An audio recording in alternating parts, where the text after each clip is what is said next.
अरे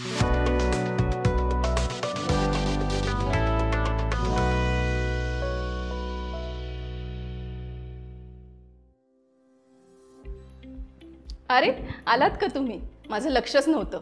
एकदा त्या मोबाईलमध्ये घुसलं ना की वेळेचं भानच राहत नाही. आणि त्याच्यामध्ये तर एका बोटाच्या स्पर्शावरती हव्या त्या ॲप्लिकेशन्सची खैरात आहे. त्याच्यावर वेब सिरीज आहेत, चित्रपट आहेत, रियालिटी शोज आहेत, शिवाय TV असतोच, त्याच्यावरती अनेक वाहिन्या आहेत, त्याच्यावरती सिरियल्स आहेत, रोजचे एपिसोड्स आहेत, एंटरटेनमेंट भरपूर आहे. या एंटरटेनमेंट कंपन्या आपल्या करमणुकीची 24 तास काळजी घेत आहेत आणि त्यांचं म्हणणं आहे की बोर होना मना है. आता 24 तास एवढी एंटरटेनमेंट सतत अवेलेबल असताना सुद्धा बोर होणं राहतं का?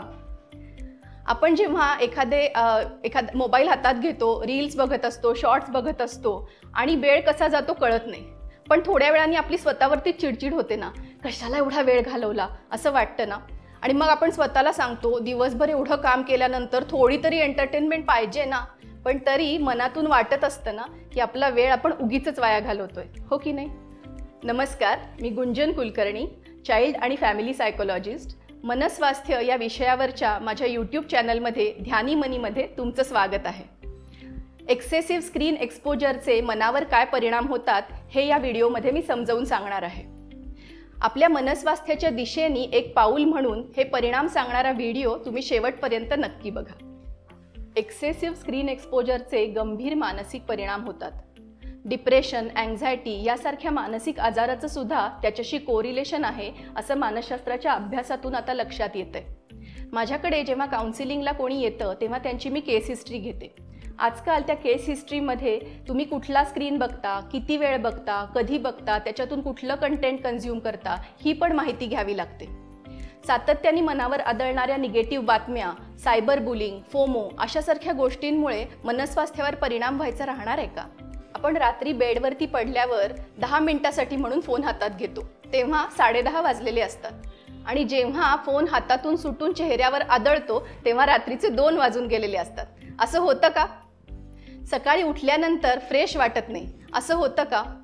अपुरी झोप ही आपल्या अस्वास्थ्याला एक निमित्त ठरते आणि आपण मान्य करूया की या एंटरटेनमेंटच्या नादामध्ये आपली झोप अपुरी होतीये. रात्री जेव्हा फोन आपण बघत असतो तेव्हा त्याच्यातून येणारा ब्लू लाईट हा डोळ्यावरती पडतो आणि त्याच्यामुळे मेंदू कन्फ्यूज होऊन जातो.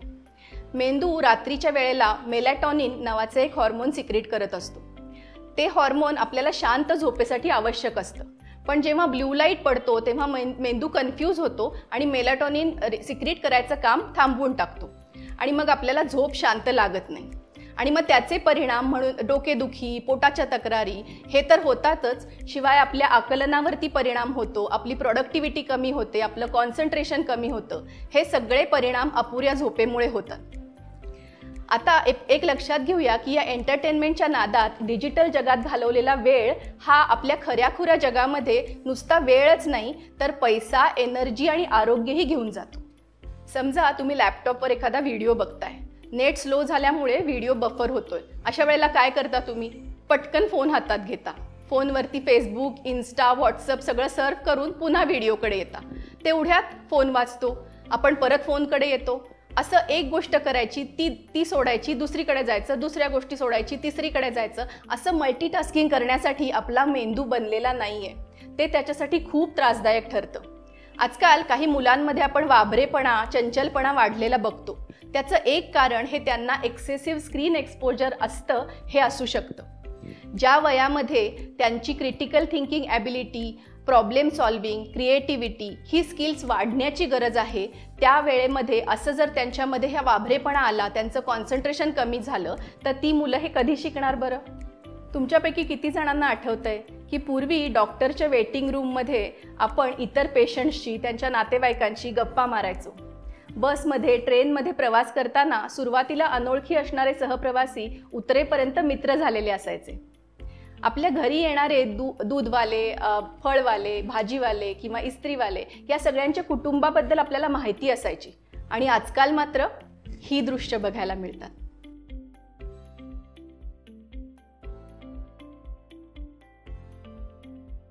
एक इमॅजिन करूया. आपण आपल्या मित्राला कॉफीसाठी खूप वर्षांनी भेटलो आहोत. दोघं जण छान गप्पा मारतो आहोत आणि तेवढ्यात मित्राचा फोन वाजतो आणि तो आपल्याला थोडंसं ओशाळं होऊन म्हणतो, sorry I have to take this. आणि मग तो फोन घेतो. 5-7 मिनटं त्याचा फोन चालतो. तेवढ्या वेळात सुरुवातीला आपण इकडे तिकडे बघतो खरं, पण नंतर आपण आपला फोन हातात घेतो. तेवढ्यातल्या तेवढ्यात काही मेसेजेस आलेत का, ईमेल्स आल्यात का बघून घेतो, एखादं थोडंसं सर्फिंग करून घेतो आणि मग मित्राचा फोन संपेस्तोवर तो आणि आपण एकाच जागी बसून वेगवेगळ्या जगांमध्ये फिरून आलेलो असतो. आणि मग त्यानंतर मित्राशी बोलण्याची आपली इंटेन्सिटी थोडीफार बदलते, हो ना? असं हे सतत खरं जग आणि डिजिटल जग ह्याच्या तळ्यात मळ्यात करत राहणं याचा खूप वाईट परिणाम होऊ शकतात. सोशल मीडियाचं जग हे खूप तुलनात्मक आहे. लहानपणापासून सातत्याने तुलना होत गेली तर त्याचा आपल्यावर काय परिणाम होतो हे सांगणारा एक व्हिडिओ मी पूर्वी केलेला आहे. तो तुम्ही पाहिला नसेल तर प्लेलिस्टमध्ये जाऊन जरूर बघा. सोशल मीडियातली ही तुलना जी असते त्याच्यातून फोमोचा स्ट्रेस तयार होतो, फीलिंग ऑफ मिसिंग आउट. माझे सगळे मित्र वेकेशन्सना जातात, फोटो टाकतात, मजा करतात, मी मात्र काम करत बसली आहे.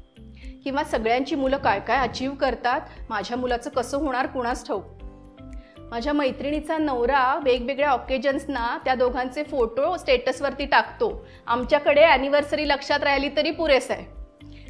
अशा गोष्टी आपल्या मनामध्ये येत राहतात आणि त्याच्यातून सतत काहीतरी कमी आहे, फीलिंग ऑफ इनॲडिक्वेसी असं तयार होतं.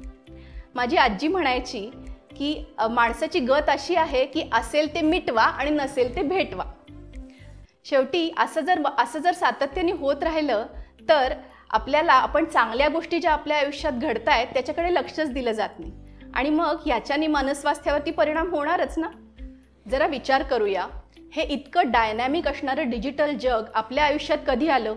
20मध्ये, 30मध्ये, 40मध्ये का 60मध्ये? तरीसुद्धा या जगाने आपलं संपूर्ण आयुष्य व्यापून टाकलंय, हो की नाही? तुम्हाला माहिती आहे का की टीनेजर्सपासून प्रौढांपर्यंत सगळ्यांसाठी कामाच्या व्यतिरिक्त फक्त 2 तासाचा स्क्रीन टाईम डॉक्टरांनी रेकमेंड केला आहे. पण तसं होतं का आपल्या बाबतीत? पण मला खात्री आहे की तुम्ही जागरूक आहात आणि स्क्रीन टाईम कमी करण्यासाठी काही गोष्टी करत असणार. आता त्या तुम्ही काय करता ते मला जाणून घ्यायला आवडेल, तर ते कमेंट बॉक्समध्ये जरूर टाका. स्क्रीन एक्सपोजरचा आपल्या मनावर काय परिणाम होतो हे सांगणारा हा व्हिडिओ तुमच्या स्क्रीन टाईमला शिस्त लावायला तुम्हाला अजून मोटिवेट करेल याची मला खात्री आहे. अशा माहितीपूर्ण व्हिडिओजसाठी माझ्या चॅनलला लाईक, शेअर आणि सबस्क्राईब करा. धन्यवाद.